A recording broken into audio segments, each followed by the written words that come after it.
I all hope you're all very well and welcome back.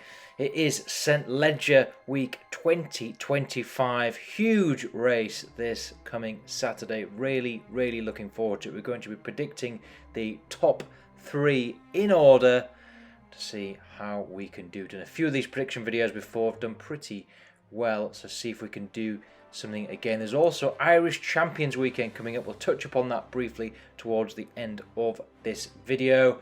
And I also would like to recap on our York results from the Ebor Festival, which I'll do again at the end of the video.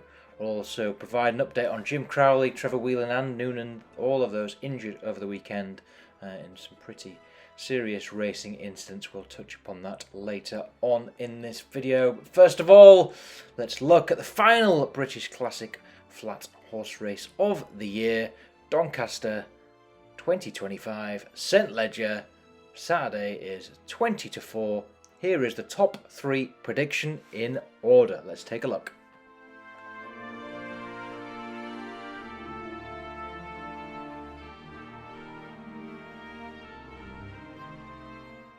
I do think it's a fascinating race this year and quite tricky to predict exactly how the race is going to unfold. And we'll see if weather has any impact later in the week. But we're going with Karma's here for our third place finish. Karma's a very interesting runner, 5-1 at the time of recording, and pretty nice in his 2025.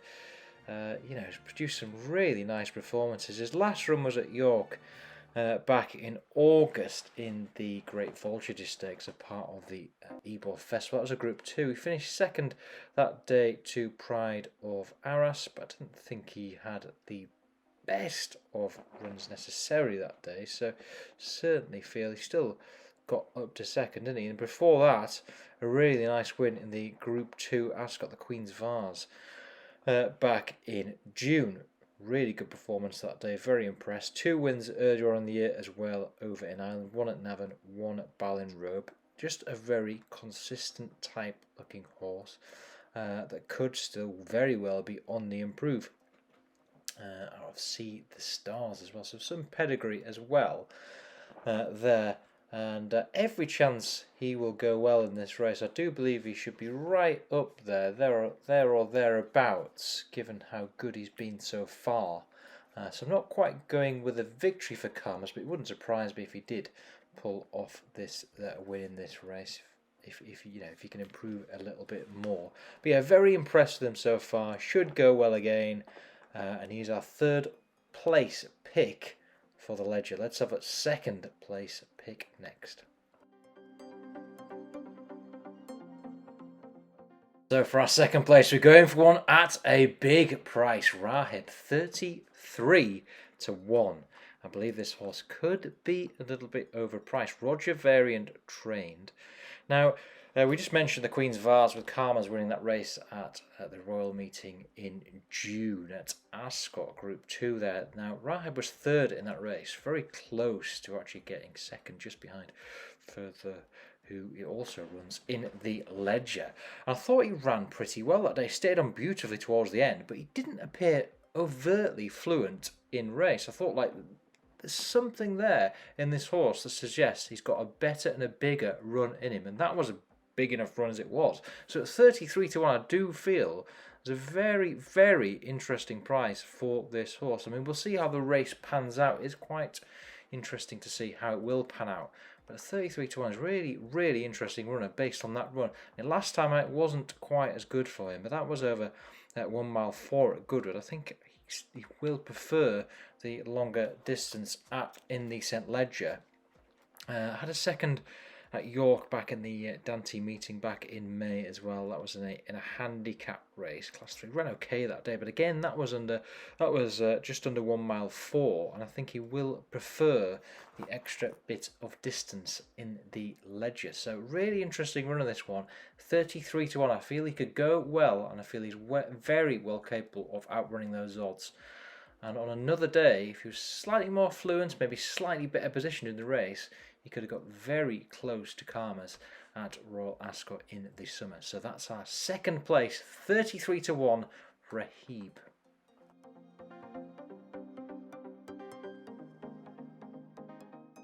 So perhaps less surprising, but we're going with the favourites for first place. Scandinavia, around about 11 to 8, best price at the time of recording. Really nice win at the glorious Goodwood Festival in his last start in the Group 1 Goodwood Cup Stakes.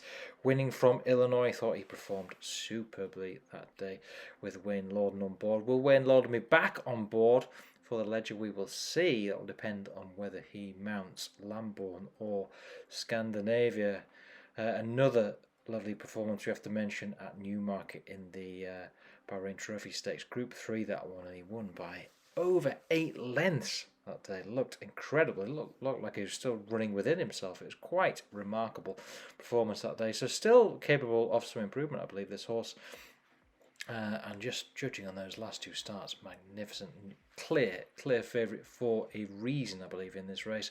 The one blip was the race we've been talking about, the Queen's Vase Group 2, the one race we'll be discussing where Karmas and Rahib both performed admirably. Scandinavia could not get into that race, ended up finishing 5th. He was 16 to 1 that day, so big old price, but couldn't quite get into that race. But I think he'll be back in his most recent good form again for the Ledger, and I believe he is the one to beat. Obviously anything can happen in this race, but I believe he is a very worthy favourite of this race. 11 to 8 is our first place finisher in the Ledger, Scandinavia.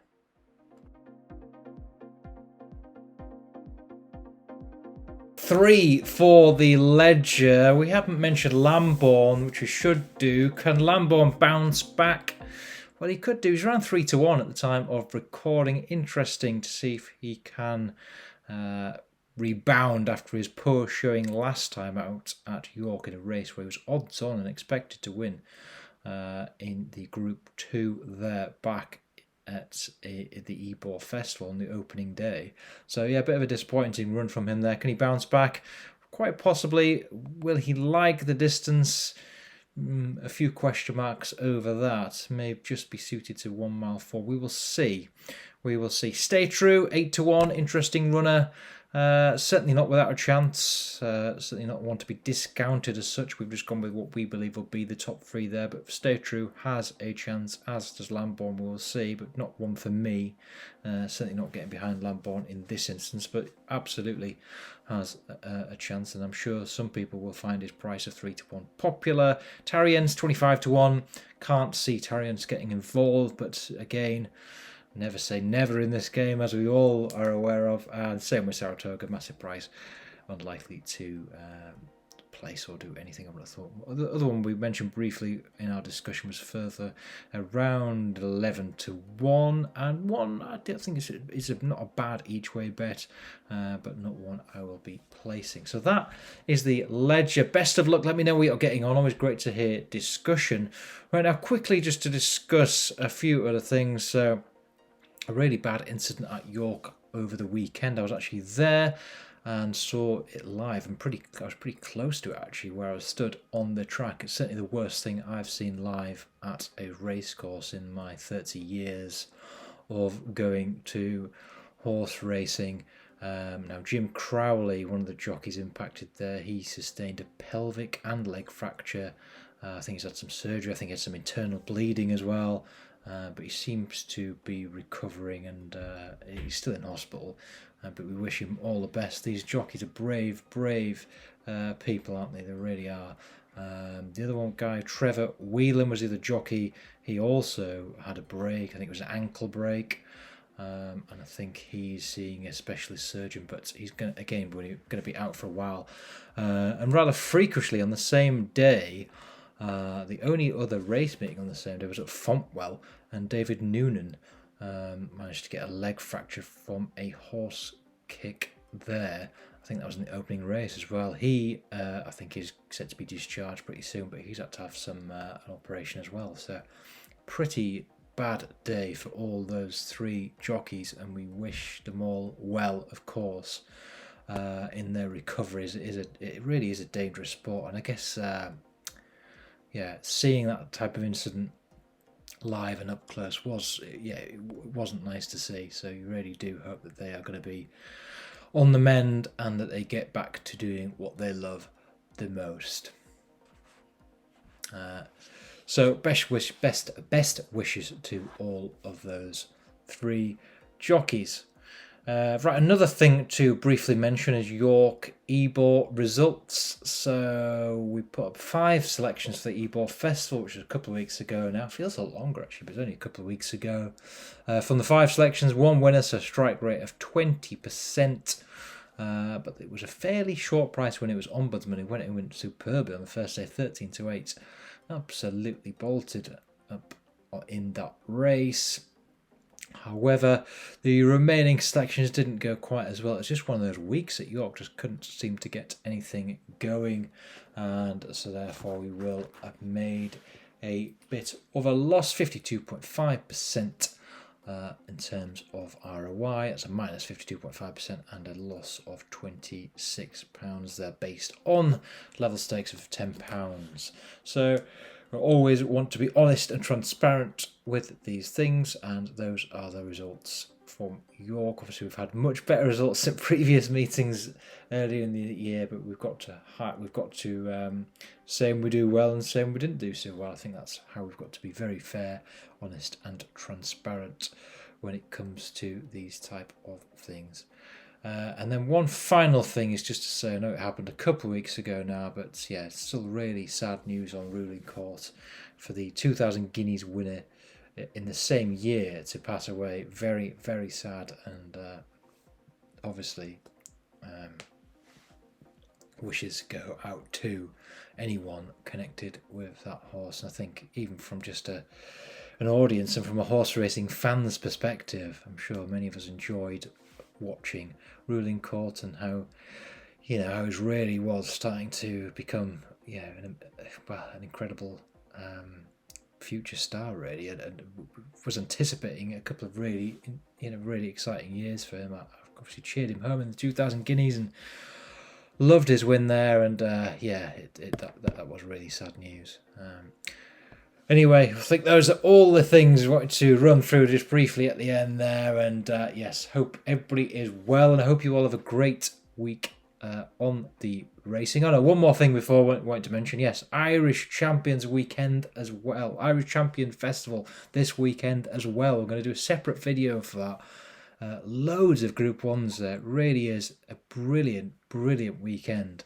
Ireland does know how to do horse racing well. And there'll be lots of stories there, I'm sure, over Saturday and Sunday. Sundays look particularly exciting in terms of Group 1 action. But yeah, really, really good. I mean, this weekend is just an absolute hive of activity for horse racing fans, with Doncaster and Irish Champions weekend going on the same weekend. Saturday and Sunday look particularly exciting. And the action at Doncaster gets underway on Thursday. So best of luck. Let me know what your best bets are for the week. And we'll do another short video on Irish Champions weekend later in the week. But for right now, take care all, and we'll speak again soon.